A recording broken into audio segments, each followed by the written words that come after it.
Ora bem, guia prático 3, inicialmente tem aqui um bocadinho de matéria teórica para introduzir alguns conceitos que já estavam a ser utilizados, mas agora estamos aqui a dar nomes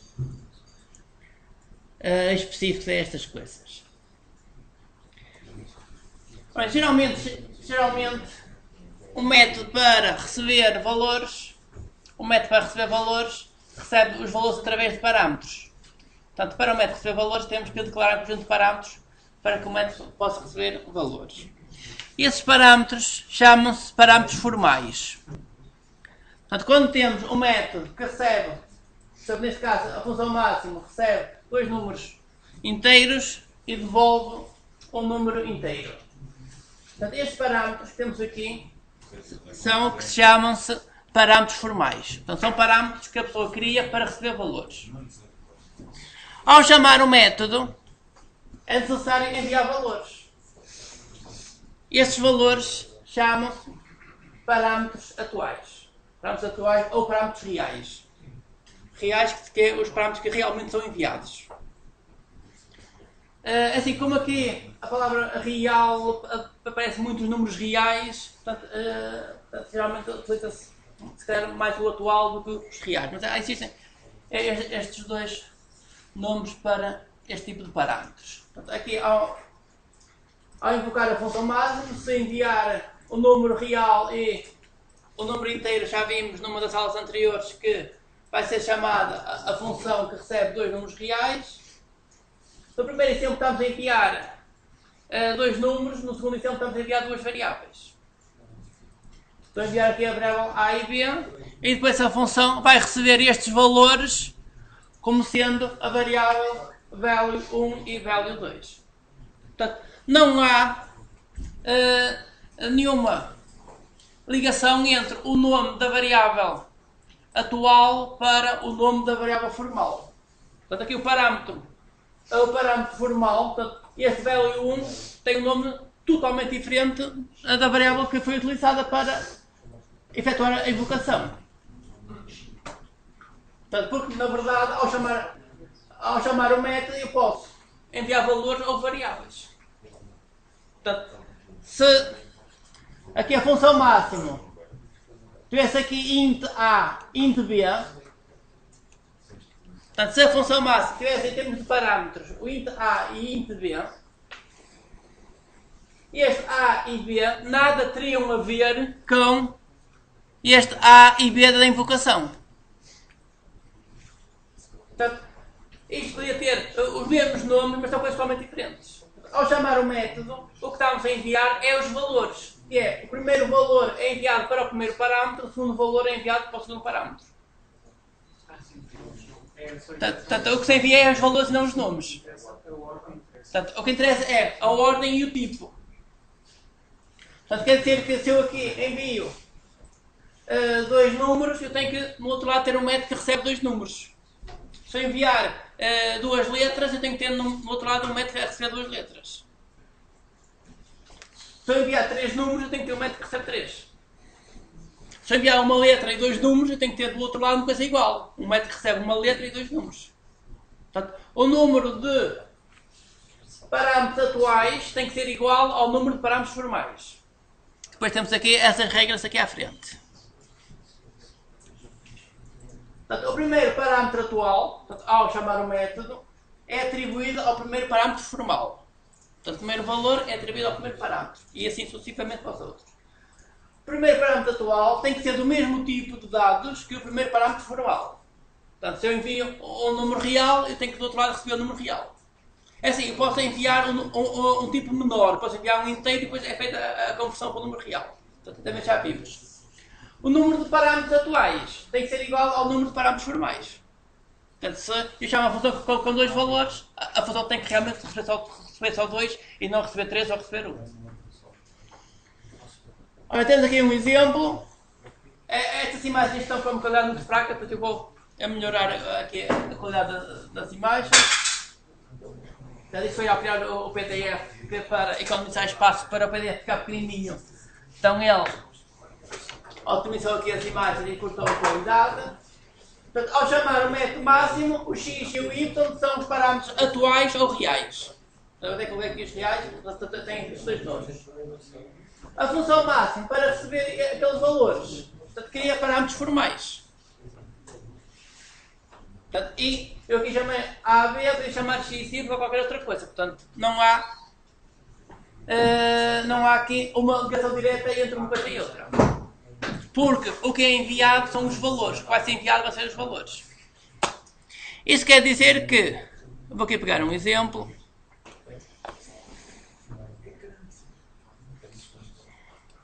Aqui um exemplo pequenino. Vamos aqui fazer um exemplo pequenino. Portanto, imaginemos, eu tenho o método run. No método run tenho int x igual a 10, y igual a 20 e digo que int z é igual ao máximo, portanto this ponto máximo de x, y.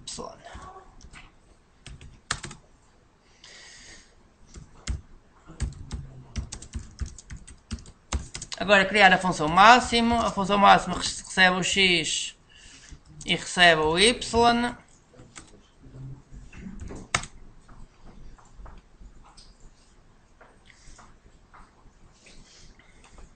E agora aqui dentro eu vou fazer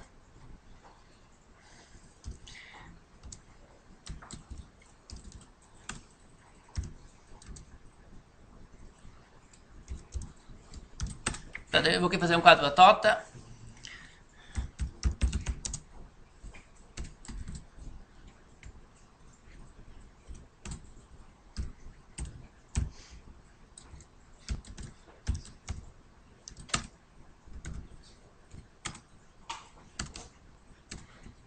Ok, tem aqui a função máxima. E agora aqui assim ainda vou aqui escrever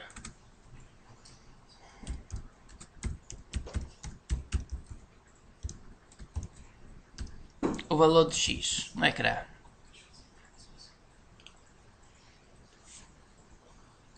Será que isso funciona? Até capaz de funcionar.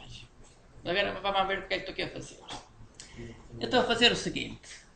Portanto, na função run, crio as variáveis x toma o valor de 10, y toma o valor de 20. Chamo a função máxima. Portanto, a função máxima está na mesma classe, utilizo o this. Está na mesma classe. E envio o x e envio o y. E depois eu vou mostrar o valor de x no ecrã.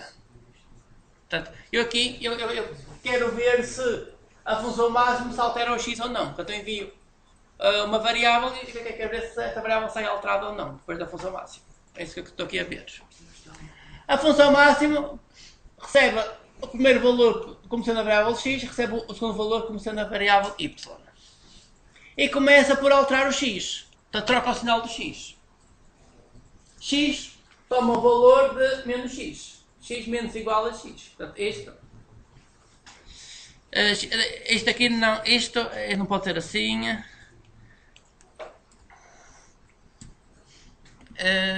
Pode ser x é igual a menos x. É mais fácil assim. Sim, para perceber melhor. Okay, portanto, x é igual a menos x. Portanto, o x vai ter um valor inverso, o y vai ter um valor inverso. E a seguir, eu devolvo o quê? Se o x for menor que o y, é perceber que neste momento, isto são valores negativos. Portanto, se eu quero procurar o maior, agora tenho que procurar o menor deles todos. Agora está tudo negativo, está tudo ao contrário.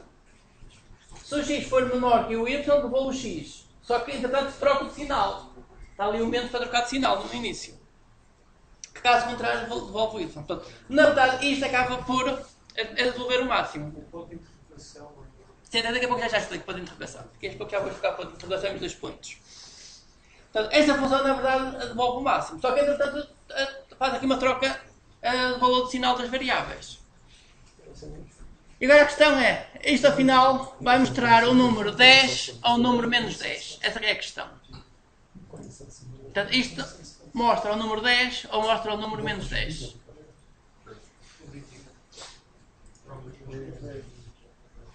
Não, assim,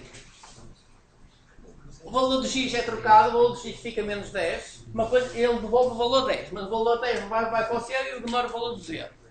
O z é ignorado. Portanto, o que quer saber é que vai voltar este x aqui assim.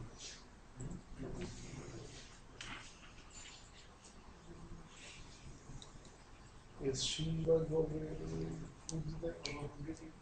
É assim, o x só pode devolver o valor 10, porque o valor que eu tenho no x é 10 inicialmente. Eu quando chamo as funções, o que eu envio aqui é a mesma coisa que ter aqui enviar o 10 e enviar o 20. É a mesma coisa. Porque eu quando recebo aqui x e y, isto são variáveis diferentes destas. São outras variáveis quaisquer. Então eu vou deixar o x e o y, eu quis aqui colocasse a e b. Portanto, isto, é só trocar aqui o a e o b.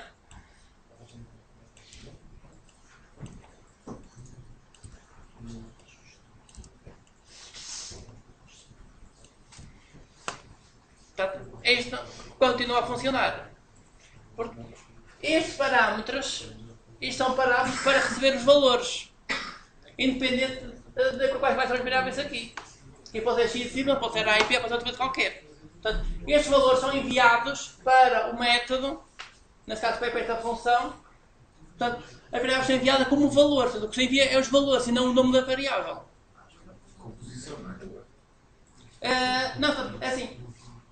O valor do x é atribuído ao a, o valor do y é atribuído ao b. Portanto, o que o b vai receber é o número 10 e não o endereço de memória onde estava a outra variável. Portanto, o que isto recebe são valores, números, e não o endereço de memória onde está a outra variável. O que é que era coisa de eu ir alterar a outra variável? Portanto, se eu aqui alterar, eu estou a alterar estas variáveis. Só que estas variáveis, os parâmetros formais, funcionam como variáveis locais. São variáveis que só existem aqui.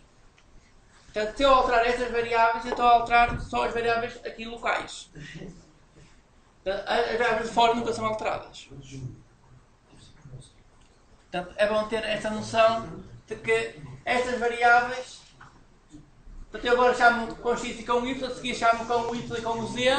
Portanto, estas variáveis são copiadas os valores para os parâmetros formais. Interessa só a quantidade de parâmetros e a... Sim, o que interessa é a quantidade de parâmetros, a ordem e o tipo, sim. Portanto, esse é que é importante. Isso aí mais fácil que é a diferença é o if.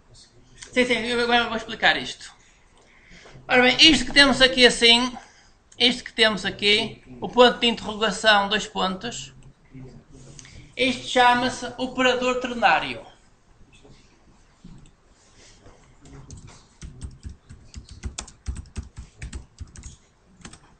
Operador ternário é ponto de interrogação, 2 pontos. Portanto, isto quer dizer que a expressão tem 3 termos. Também posso vir aqui, posso usar aqui este exemplo.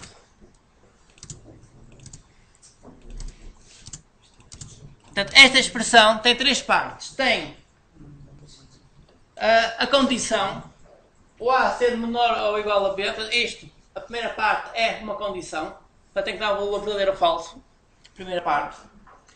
Se a condição der um valor verdadeiro, o resultado é o a. Caso contrário, o resultado vai ser o b. É um if normal. É um if normal, só que com uma sintaxe mais compacta. Portanto, a função máxima, geralmente é esta. Eu vou colocar aqui a função máxima. A função máxima é return se o a for superior ao b, devolve o a, caso contrário, devolve o b. Portanto, esta é a função máxima normal. A função com um if era isto: if se o a for superior ao b, return a, else return b.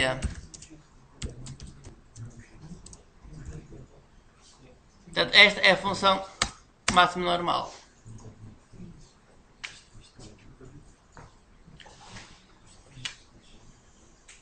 Portanto, esta é uma forma mais compacta de escrever o if.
Ora bem, se não há dúvidas, vamos avançar aqui com o guia.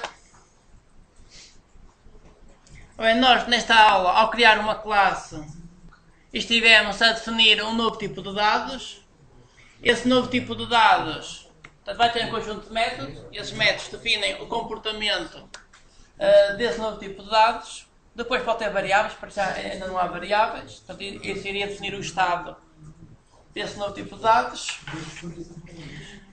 Mas além de, portanto, uma classe, além de ter um conjunto de métodos normais, também pode ter uns métodos especiais. E nós já vimos esses métodos especiais, por exemplo, em relação à classe GTurtle. Portanto, vamos ver a documentação da classe GTurtle. Classe GTurtle está aqui em Graphics. Graphics GTurtle. Ora bem, classe GTurtle herda todos os métodos da classe GObject, que por sua vez herdam os métodos da classe Object. Aqui também temos herança. Se repararem que no início aparece sempre a informação sobre a herança. Portanto, a classe GTurtle foi criada à custa de uma outra classe e esta à custa sempre do Object. Portanto, nós aqui na documentação da classe GTurtle temos os métodos que podemos chamar. Estes métodos são os métodos que estão criados dentro da classe GTurtle. Estes métodos. Temos os métodos que foram herdados. Estes métodos foram herdados. Também podemos chamar estes métodos. E além disto, temos estes métodos especiais.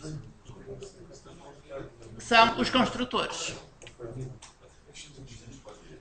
E nós já vimos quando é que o construtor é chamado.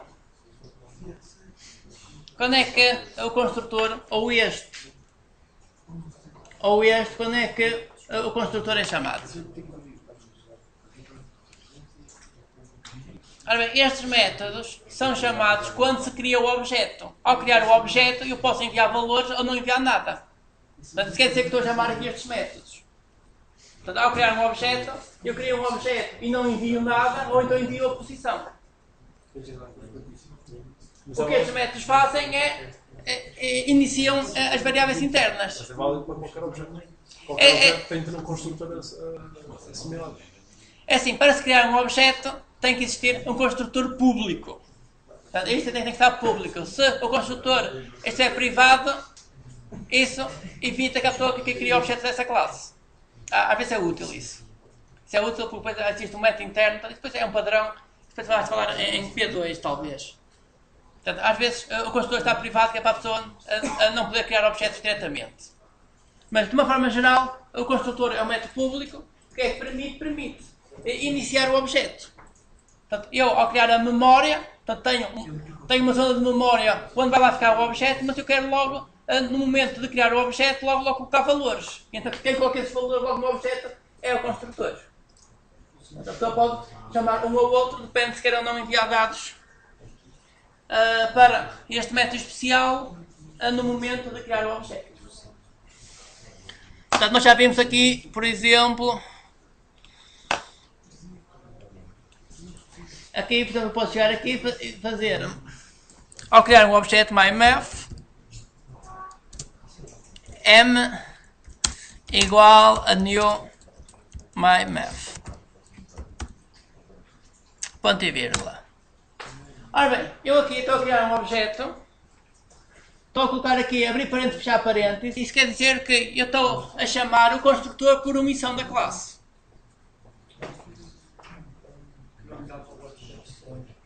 Portanto, este método que vai fazer vai iniciar as variáveis. Agora vamos ver se o método existe ou não existe. Este método nem sequer existe. Ora, vamos jogar aqui para a classe myMath. Ora bem, eu tenho aqui o método getX, getY, aqui o auxiliar, aqui o do dice e mais nada. Portanto, eu não tenho nesta classe um construtor por omissão. E então acontece é que o compilador cria um vazio. Portanto, o compilador vai fazer isto, vai chegar aqui e vai criar este método. Public. Portanto, o construtor é um método que tem o mesmo nome da classe. Portanto, o construtor cria este método vazio. O construtor nunca devolve nada. Portanto, aqui assim nunca aparece nem inteiro, nem void, nem nada. Aqui não aparece nada. Portanto, o construtor é um método especial. Método especial que tem o mesmo nome da classe. O nome tem que ser o mesmo. E não pode aparecer nada e entra aqui o public e o nome dos construtores. Portanto, o compilador automaticamente criou isto. Portanto, se isto não existir, o compilador cria. Agora, se eu quiser evitar que se criem objetos, é só chegar aqui e colocar private. O que acontece? O construtor é privado, é impossível criar objetos. Eu vou compilar isto. Compilar, vou chegar aqui, colocar a mesma linha. Erro. Portanto, eu não posso criar objetos. O construtor é privado. Portanto, por omissão, é criado isto. Portanto, se não existir um construtor, é criado automaticamente vazio, como sendo público.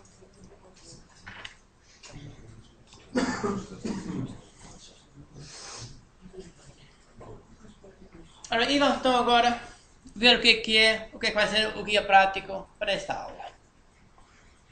No guia prático desta aula, nós vamos querer criar um objeto especial que vai ser uma classe MyTurtle. Nós vamos querer criar esta classe MyTurtle. Portanto, isto será uma tartaruga que anda para trás, para a frente, roda as coisas todas, igual à que já existe.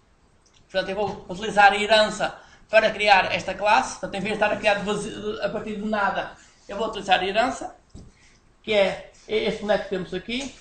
Portanto, aqui podemos considerar que a classe getTurtle é uma classe genérica, portanto, tem ali um conjunto de métodos qualificados genéricos, a partir do qual depois eu vou criar tipos de dados mais específicos. Tipos de dados que depois pode ter mais métodos, pode ter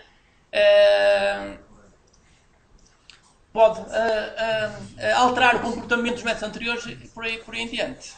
Portanto, isso é a mesma coisa que eu ter uma classe, por exemplo, animal. Tenho uma classe animal. Só que animais há muitos. Eu depois crio uma classe gato, uma classe cão, depois cada uma tem o seu próprio comportamento. Portanto, aqui vai acontecer a mesma coisa. Portanto, nós vamos criar isto, criar a classe MyTurtle, que vai estender a classe getTurtle. Então, isso quer dizer que esta classe vai herdar tudo o que tem o getTurtle. Todos os métodos que tem o getTurtle, nós depois podemos chamá-los aqui como super. Superpondo, chamamos os métodos todos. Ora bem, só que esta classe MyTurtle deve ter um construtor. E então, eu vou andar um bocadinho para trás e vou aqui explicar como é que se cria o construtor, o que é que o construtor deve ter. Imagina que eu quero uma coisa muito simples. Eu vou criar aqui uma nova classe. Nova classe hora. Por exemplo, classe hora. Portanto, eu vou criar uma classe mesmo em português. Classe hora. Ora, esta classe hora, eu vou pegar tudo que tenho aqui. esta classe hora depois vai ter internamente umas variáveis private int hour, int minutes, int seconds. Portanto, eu vou guardar a hora em 3 variáveis. Uma para guardar a hora, para guardar os minutos, para guardar os segundos. Eu vou colocar isto privado. Isto nunca está visível para quem cria um objeto. Mas para já essa parte não é muito importante, aqui está no privado. Isso só. Portanto, para já, ainda depois não podem utilizar variáveis de distância, portanto para já isto ainda não é importante. Ora bem, será que eu posso guardar as horas num outro tipo de variável? Por exemplo. Então, em vez disto, eu vou colocar aqui, vou colocar private double, por exemplo, hour. Assim? Ou tem que ter as 3?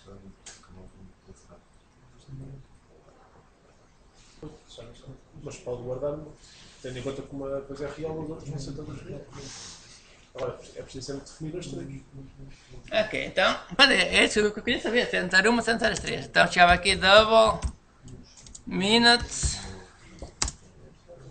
double seconds.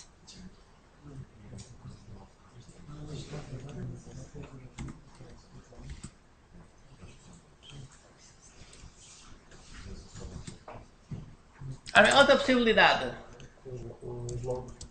Ok, tem agora aqui os tipos de dados todos. Portanto, agora andava por aqui assim. Mas, sim. Sim.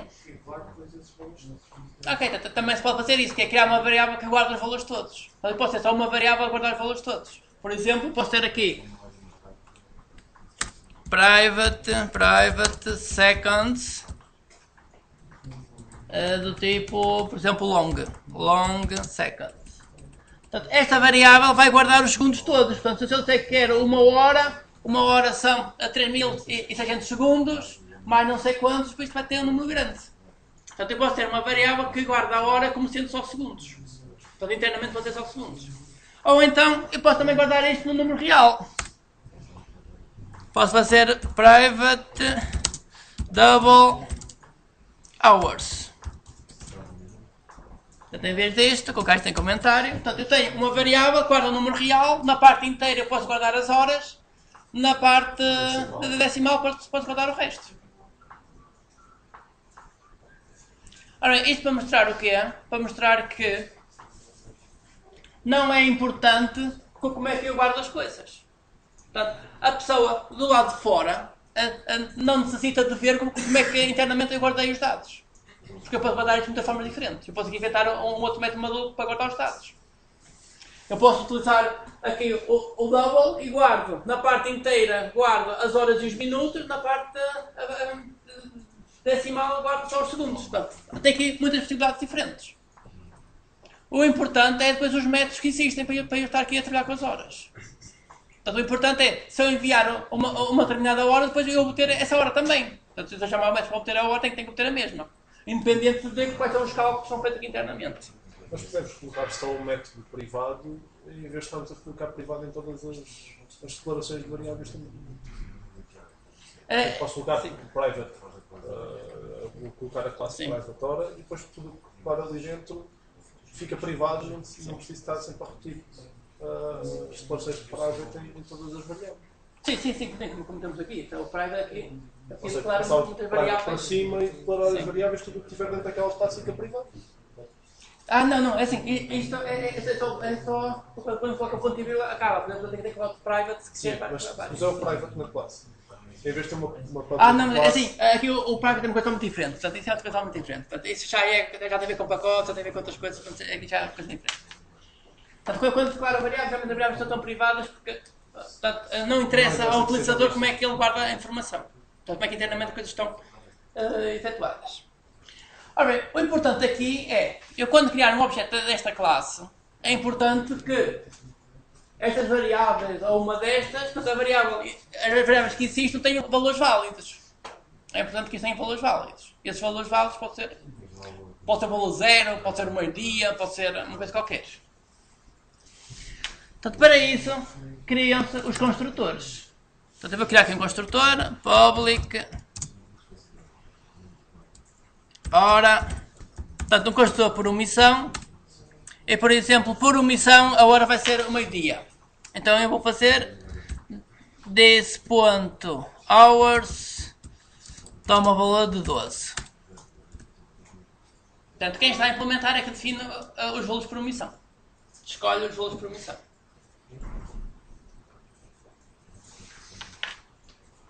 Então imaginemos que agora eu quero um construtor que recebe as horas e os minutos. Public hora, int hours, int minutes, só.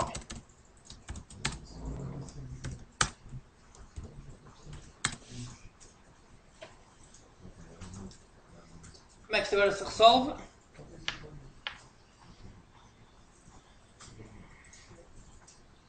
Por exemplo, eu vou guardar na parte inteira, portanto, esta variável hours, a parte inteira é só para as horas.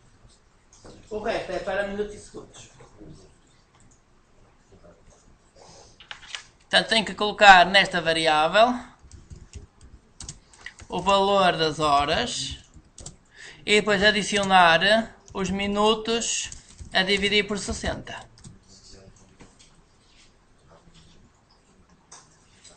Se eu tiver 0 minutos, adiciono 0. Se eu tiver 1 minuto, é 1 sobre 60.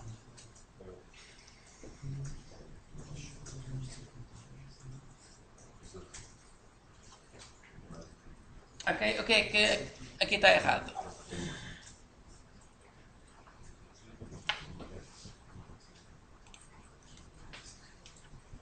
O que é que está errado? É que tantas horas por minuto são inteiros. Ora bem, horas e minutos são inteiros. Sim, portanto aqui tem que estar 60.0. Ok. Essa era uma das coisas. Mais.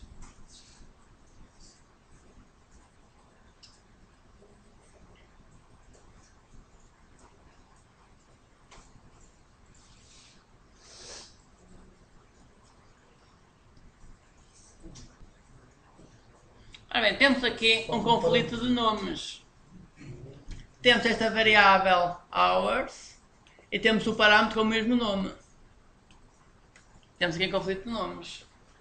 Porque agora, eu aqui assim, eu tenho a variável hours que pode ser esta ou pode ser esta, e tenho aqui esta variável que pode ser esta ou pode ser esta.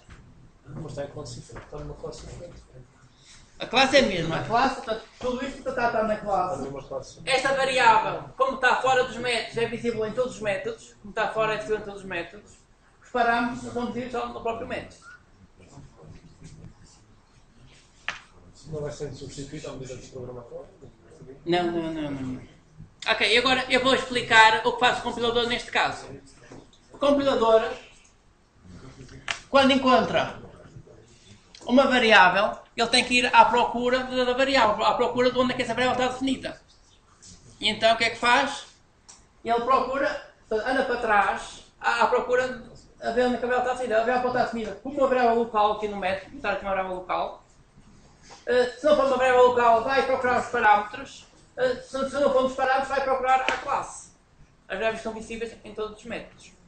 Ora, o que acontece é que essa variável, ele procura aqui assim, como uma variável local, não é uma variável local, portanto eu podia ter aqui assim, int hour. Podia ter isto. Portanto, neste caso, esta variável seria esta, e não esta. Portanto, ele procura como variável local, depois procura nos parâmetros, então ele depois tem que procurar aqui em cima. Portanto, isto quer dizer que esta variável hours acaba por ser esta, que é a primeira que ele encontra. Depois esta, também é esta, que é a primeira que ele encontra. Ele nunca encontra esta, porque estas estão escondidas. Portanto, ao descer aqui no parâmetro, esconde esta. Para isso, utilizas aqui o this. O this que estamos a dizer é que a procura começa a partir daqui. Daqui para trás, daqui para a herança também. Portanto, eu ao colocar o this antes do nome da variável, estou a dizer que a procura da variável começa a procurar a partir das variáveis aqui de instância da classe. E depois é que vai procurar na herança. aqui para já não há herança, mas quando soubesse herança, iria procurar na herança. Então, assim, esta variável é esta de fora e esta já é o parâmetro. Isso já está correto. Então, assim, eu faço este cálculo e guardo isto, esta variável de fora. E os métodos podem ter o mesmo nome também? Sim, os métodos podem ter o mesmo nome. 2 horas. Sim, nós podemos ter muitos métodos com o mesmo nome. Nós vimos isso, por exemplo, na função, aqui no MEF. MEF, vamos aqui ao máximo, o mínimo. Okay, temos aqui vários métodos com o mesmo nome. Podemos ter N métodos com o mesmo nome. Portanto, desde que os tipos sejam diferentes, ou que o número seja diferente, ou que a ordem e tipo seja diferente, podemos ter muitas possibilidades diferentes. Portanto, isso quer dizer que, portanto, neste momento, eu posso criar um objeto do tipo hora com um construtor por omissão, ou posso criar um objeto do tipo hora e enviar dois números inteiros.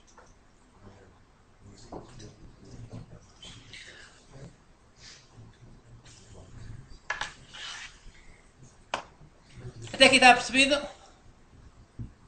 Então vamos ver aqui um outro exemplo que temos aqui no PDF. Ora bem, tenho aqui a classe hora.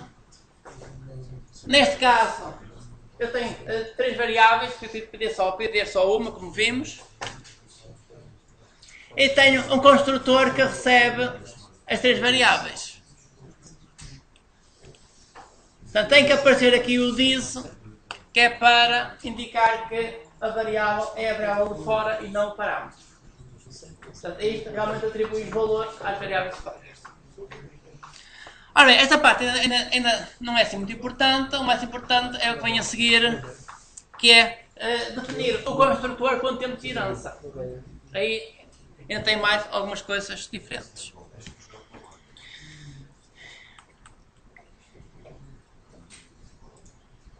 Ora bem, com este exemplo que temos aqui, portanto, temos um construtor que recebe 3 números. Portanto, o construtor por omissão ele cria, portanto, se não existir. E então podemos querer criar estes objetos. A hora do almoço, como sendo o meio-dia. Portanto, eu espero que eu, ao criar um objeto por omissão, a hora seja a hora do almoço. Criar a hora em que será o jantar. Portanto, o jantar será às 22 horas. 22 horas, 0 minutos, 0 segundos. E, por exemplo, criar a hora do pequeno almoço às 7h30. Portanto, eu, ao criar estes objetos, tenho que ter, neste caso, um construtor por omissão, neste caso, um construtor que recebe 3 números inteiros, neste caso, um construtor que recebe 2 números inteiros. Vamos saber o que acontece agora em termos de herança.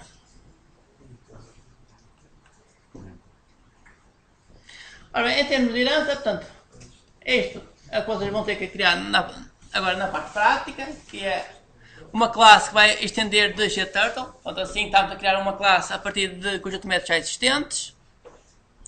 E agora vamos ver as diversas possibilidades. Criar um construtor por omissão. Portanto, o construtor por omissão é um construtor que tem o mesmo nome da classe e que não recebe nada. Portanto, não recebe nenhum parâmetro. Ora bem, é importante que o construtor por omissão invoque o construtor da superclasse.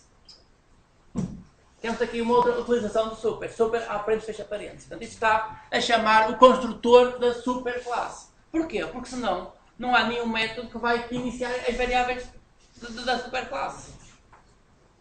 Portanto, a superclasse pode ter várias variáveis e é preciso que alguém chame o construtor para que as variáveis sejam iniciadas.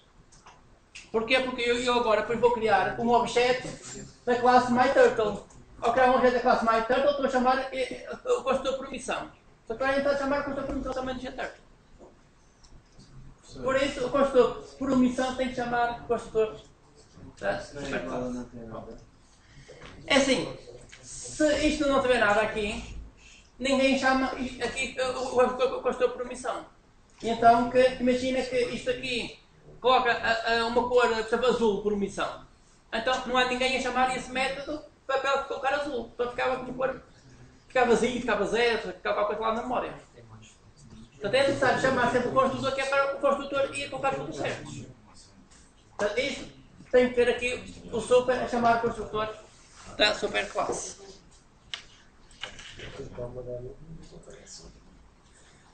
Outra possibilidade, e tanto como a classe GTurtle tem um construtor que não recebe nada e um construtor que recebe a posição, então eu aqui é igual. Portanto, que o MyTurtle vai ter um construtor que não recebe nada, portanto, um construtor por omissão, e um construtor que recebe a posição quando colocar a tartaruga. Portanto, neste caso, temos que chamar o construtor da superclasse que recebe a posição e envia para lá os valores. Ora bem, vocês estão muito calados, estão a perceber? Sim. Sim, então a seguir você que com a prática isto. Então, assim, isto realmente era matéria de programação 2, mas em programação 2 isto avança-se muito mais. Portanto aqui, como este ano a matéria está um bocadinho diferente, isto é introduzido muito antes de chegarmos à programação 2. Portanto, se eu quiser um construtor que recebe a posição e a cor, portanto, se eu quiser um construtor que recebe a posição e a cor, portanto, não existe na classe GTurtle um construtor a receber isso. Portanto, aí o que eu vou fazer é chamar o construtor da superclasse e envio-lhe a posição e depois chamo um método para alterar a cor. Portanto, este método, como está na superclasse, põe aqui o super antes. Ora bem, aqui a ideia, qual é a ideia? É, nós temos a classe GTurtle. A classe GTurtle tem um conjunto básico de métodos para desenhar e para andarem. Nós agora vamos criar uma nova classe que tem muitos mais métodos. Depois, ao criar um objeto, depois sempre que for necessário fazer desenho, em vez de estar a utilizar o GTurtle, vamos utilizar o MyTurtle. Porque o MyTurtle tem tudo que tinha anterior, mais o que a gente adicionar. Portanto, em vez de estar a utilizar o GTurtle, que é uma coisa básica, vamos utilizar uma classe muito melhor, que vai ser a gente vai criar. Esta aqui é melhor, que vai ter muito mais métodos. Vai ter métodos já mais avançados, mais de alto nível. Vai ter métodos para desenhar um quadrado, métodos para desenhar um triângulo, um círculo, tudo que for necessário pode-se colocar aqui nesta classe. Por exemplo, aqui temos aqui um exemplo. Portanto, a classe MyTurtle vai estender o GTurtle, vamos ter aqui os construtores todos e temos aqui um método para desenhar um quadrado. O que é que isto faz? Tem que chamar os métodos e agora já não é o this, vai aparecer aqui, mas é o super. Porque estes métodos são todos na classe herdada.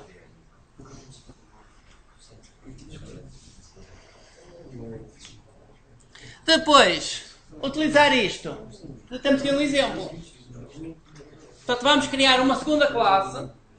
Portanto, aqui na interface vamos criar uma segunda classe, que é para... E isso vai ser um graphics program, para fazer um programa, uma janela gráfica. No method run, vamos criar um MyTurtle. E agora, aqui assim, este diz... Está mal, tem que ser super, aqui. Porquê? Porque é que tem que ser super? Tem que buscar tudo que gráfico código para dominar. Não, tem que ser super porque o método add não está nesta classe, não está na classe drawing, mas está na classe xprogram. Tem que buscar tudo que é. Sim. Portanto, não, aqui assim eu escrevo super, que é para dizer que este método está na herança, está aqui na classe herdada e não na própria classe. É assim, aqui o disso funciona, mas se colocar o super está mais correto. Porque eu estou a dizer que o método add pertence à classe herdada e não à própria classe. Então, ao colocar add, ao colocar aqui o this, é uma coisa que esse add está aqui em baixo. Tem aqui um outro método chamado add. Para criar o objeto, adicionar a tartaruga ao método aqui na posição 300, 200 e depois chamar o método que tem um triângulo. Portanto, aqui estamos a utilizar um novo objeto que tem muitas mais coisas que o GTurtle. Portanto, essa é a grande vantagem de estar a utilizar a herança. É que podemos criar classes com muitas mais coisas. Mas sem herança não podemos buscar o valor. Ora bem, é assim, sem herança, podíamos estar a fazer o que fizemos no guia prático anterior, que era, estávamos a utilizar o Turtle, tínhamos aqui os outros métodos todos, se há um quadrado, se há um triângulo, tudo aqui nesta classe Drawing. Portanto, íamos ter aqui o método Run, que ia chamar estes métodos pertenciam aqui à classe Drawing. E depois isso deixa de ser possível reutilizar isso. Portanto, reutilizar estes métodos era impossível que estava aqui num Graphics Program. Portanto, se eu quisesse num outro programa para utilizar isto aqui não podia. Tem a ver com a reutilização. Mais do que outra coisa. Sempre do resto também podiam colocar aqui os métodos todos, colocavam aqui o se há um triângulo, se há um quadrado e podiam só chamar esses métodos. Podiam fazer isso. Só que depois isso já não podia ter reutilizado porque isto é um programa. Se eu quisesse num outro programa a utilizar os métodos, tinha que estar a fazer a cópia toda para o outro lado. Então isso tem a ver depois com a estrutura dos programas, que isso, com o tempo é que vamos chegar lá. Ok, dúvidas? Portanto, agora eu deixo-vos o resto do tempo para então resolverem o guia prático 3.